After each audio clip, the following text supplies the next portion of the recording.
ఈ దినము దేవుడు మనకు అనుగ్రహించిన వాక్యం ఏంటంటే చూడండి, అపోస్తుల కార్యములు 5వ అధ్యాయము 17వ వచనం నుండి మనం పరిశీలించినట్లయితే, ప్రధాన యాజకుడును అతనితో కూడా ఉన్నవారందరూ అనగా సద్దూకైల తెగవారు లేచి మత్సరముతో నిండుకొని, ఎవరు నిండుకున్నారండి మత్సరముతో?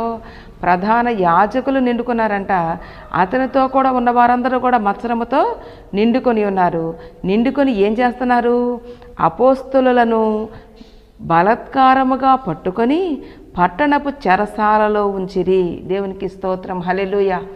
ఈ అపోస్తలులు మరి ఏదైనా తప్పు చేశారని చెప్పి చెరసాలలో వేశారండి. మరి ఇప్పుడు చెరసాలలో వేయాలంటే ఏం చేయాలి? ఏదైనా మరి చట్ట విరుద్ధమైనటువంటి కార్యాలు చేస్తే అప్పుడు వారు తీసుకెళ్ళి ఏం చేస్తారు? చెరసాలలో వేస్తారు. కానీ ఈ అపోస్తలులు ఏం చేశారంటే క్రీస్తును గూర్చి బోధ చేశారు. ఏం చేశారండి? నమ్మి బాప్తిసం పొందేవాడు రక్షించబడతాడు, ఇదిగో ఇప్పుడే అనుకూల సమయం, మారు మనసు పొందండి, రక్షణ పొందండి, బాప్తిసం పొందండి, దేవుని రాజ్యం సమీపించింది, దేవుని రాజ్యం కొరకు నీ వేగిరపడండి అని చెప్పి దేవుని వార్తను ప్రచురించటం వలన దానికి వారిని ఇంకా ప్రశంసించాల్సింది పోయి ఏం చేశారంటే వారిని తీసుకెళ్ళి చెరసాలలో వేశారంట. చెరసాలలో వేసినప్పుడు మనం ఏమనుకుంటాం?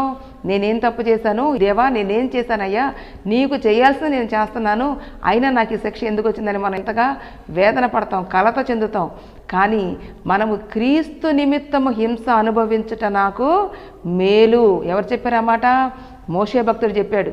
ఈ యొక్క ఐగుప్తు ధనము కంటే క్రీస్తు గురించినటువంటి నిందే నాకు మేలని చెప్పాడు. అలాగే ఈ దినము నీవు కూడా దేవుని వాక్యాన్ని విని వదిలిపెట్టేదనగా కాకుండా క్రీస్తుకు నిమిత్తము ఏదైనా ఒక మరి శోధన క్రీస్తు నిమిత్తము, నీ శరీర నిమిత్తమో, నీ ఆస్తు నిమిత్తమో, నీ పిల్లల నిమిత్తమో కాదు, కానీ క్రీస్తు నిమిత్తము నీకు ఏదైనా శ్రమ కలిగినప్పుడు నీవు అది మహదానందముగా ఎంచుకోమని చెప్పి దేవుని వాక్యం చెప్పబడుతుంది.